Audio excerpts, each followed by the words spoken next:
Quasiment la plupart des personnes nous disent qu'il y a une diminution quand même des crises.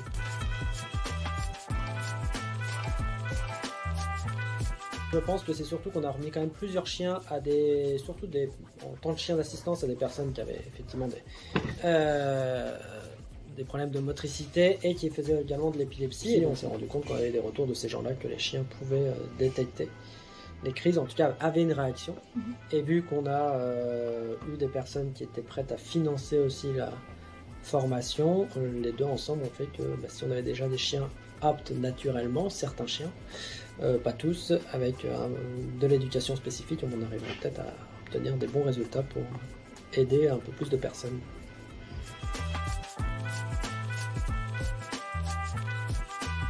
C'est vraiment sur l'intervention lors des crises.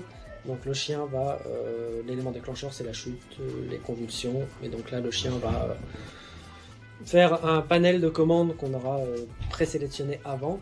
Donc ça va être souvent appuyé sur un dispositif d'urgence, ça peut être aller chercher les médicaments au moment du réveil pour que la personne puisse prendre des médicaments, ou au moment du réveil aussi rester proche de son référent, la tête posée, parce que les personnes au moment du réveil sont un peu perdues et ne savent pas forcément si elles ont fait une crise, et le fait d'avoir le chien à côté d'elle, la tête posée, avoir un contact avec un être vivant aussi, permet de les rassurer tout de suite, qu'elles se sentent un peu plus en sécurité. On travaille aussi énormément sur la prédiction des crises, donc ce que chaque personne épileptique attend.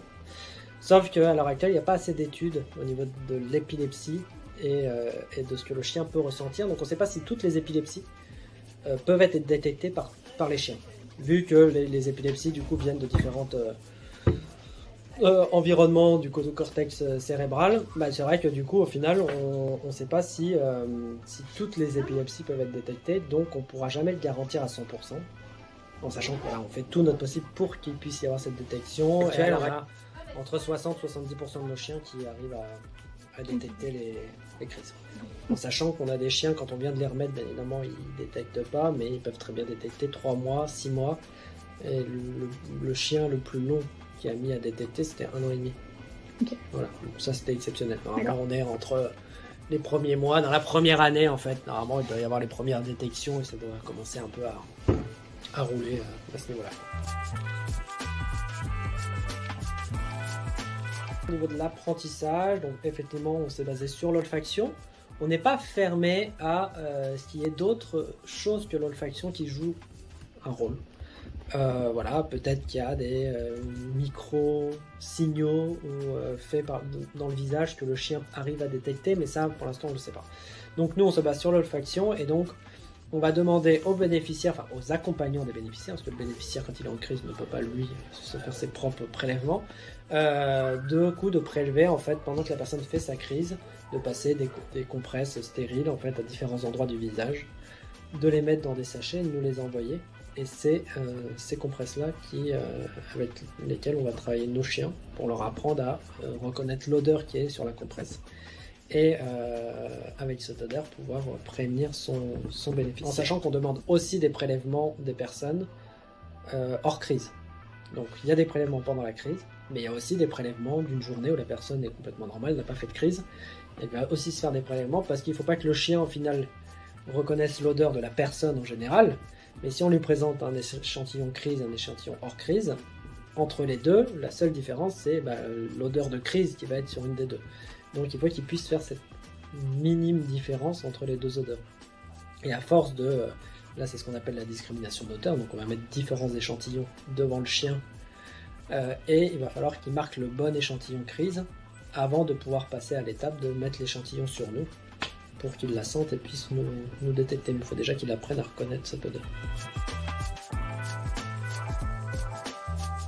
Bon, comme dit tout à l'heure, tous les chiens ne vont pas être forcément capables de détecter. Alors il y a deux choses sur la non-détection. Effectivement, le type de crise, comme je disais tout à l'heure, pour l'instant on ne sait pas si le chien est capable de détecter toutes les formes d'épilepsie. Et il y a également une chose qu'on va choisir comme caractère chez nos chiens, c'est vraiment le côté très proche de l'humain, et à créer vraiment à pouvoir créer des chiens qui peuvent créer vraiment un relationnel très fusionnel. C'est pas à la portée de tous les chiens. Il y a des chiens qui vont des fois rester toujours un peu plus distants, un peu plus indépendants, et on a des chiens qui vont vraiment arriver à créer vraiment un très très fort relationnel. Après, c'est aussi la personne, l'investissement de la personne qui fait qu'on peut avoir cette relation-là. Et nous, on joue beaucoup là-dessus. Quand on remet nos chiens aux personnes épileptiques, on essaye justement de beaucoup travailler sur le relationnel aussi, parce que on remarque quand même que les chiens qui arrivent à détecter les crises aussi, et ben c'est beaucoup les chiens qui ont un très très fort relationnel, un très bon relationnel avec leurs bénéficiaires.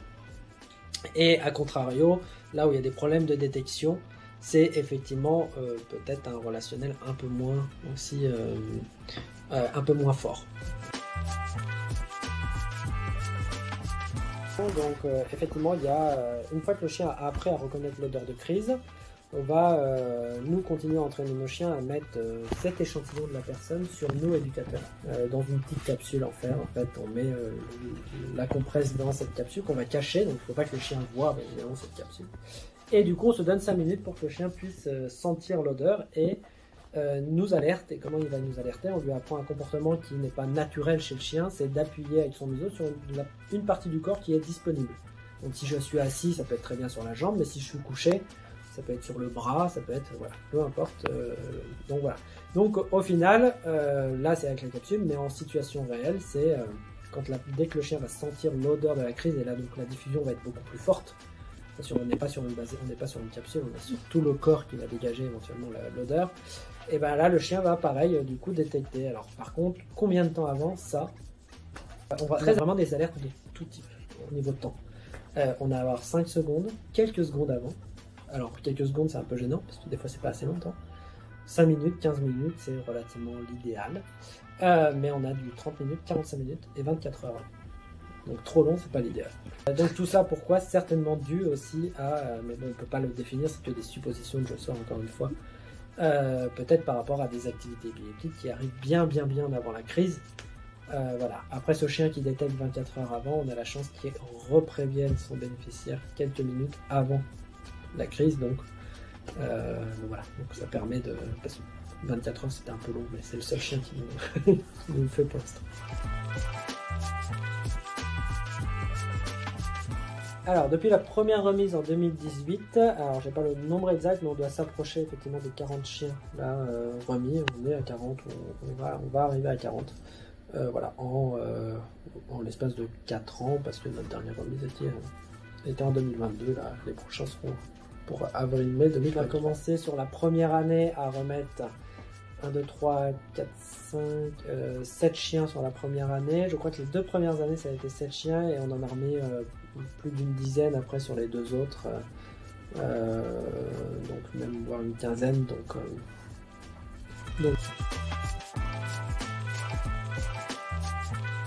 pour les chiens qui détectent, c'est juste voilà, un gros changement de vie, énorme. Une reprise en main en fait de leur vie aussi, des activités à faire, beaucoup de retours de personnes qui diminuent énormément leur crise. Certaines personnes plus aucune crise, mais ça reste rare. Après, il y a quasiment la plupart des personnes nous disent qu'il y a une diminution quand même des crises par rapport à leur journal, parce que souvent pour leur neurologue, ils tiennent le nombre de crises qu'ils font et ils marquent à chaque fois leur crise, et du coup avec le chien il y a énormément de crises en moins. Même certaines personnes qui arrivent à mieux gérer leur crise, qui arrivent des fois à empêcher certaines crises d'arriver dû à l'apaisement avec leur chien. Énormément de points positifs, même pour les personnes où effectivement le chien malheureusement ne va pas prédire les crises. Il y a quand même ce sentiment de sécurité, parce que même s'ils sont seuls, même si voilà, ils savent que s'ils font une crise, le chien va quand même pouvoir prévenir leurs proches, soit en appuyant sur un bouton, soit en allant chercher quelqu'un, et du coup ça leur permet de faire des choses ou même d'être seuls, choses qu'ils ne pouvaient plus faire avant d'avoir un chien.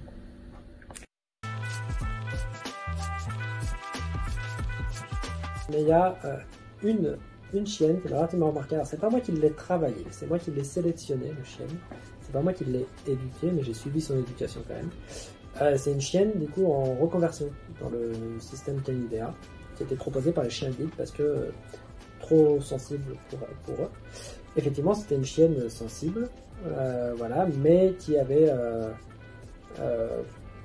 des prédispositions, effectivement, un comportement, du coup, un caractère qui pouvait convenir sur l'épilepsie. J'ai pris des risques parce que j'ai quand même décidé de la choisir malgré sa sensibilité qui n'est pas forcément adaptée non plus à Andy Chien et du coup il s'avère qu'elle a vraiment au niveau de la détection accompli, elle a été remise et accompli vraiment des merveilles. Chienne-là qui a sauvé le bébé de sa bénéficiaire. Voilà, quand elle lui faisait, la personne qui l'a eu était enceinte, elle a accouché quand on avait déjà sa chienne. Elle était très performante dans la détection du coup, des crises de sa bénéficiaire et du coup cette personne était seule avec son nouveau-né.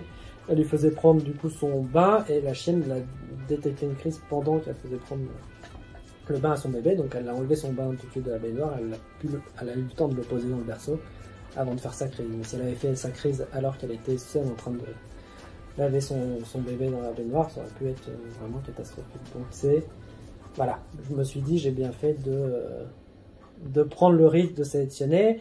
Ces problèmes de sensibilité perdurent et ça peut être des fois c'est un peu gênant, voilà, ça peut être un peu problématique, mais juste pour ça, je me dis que j'ai bien fait de la sélectionner et de la mettre dans le parcours.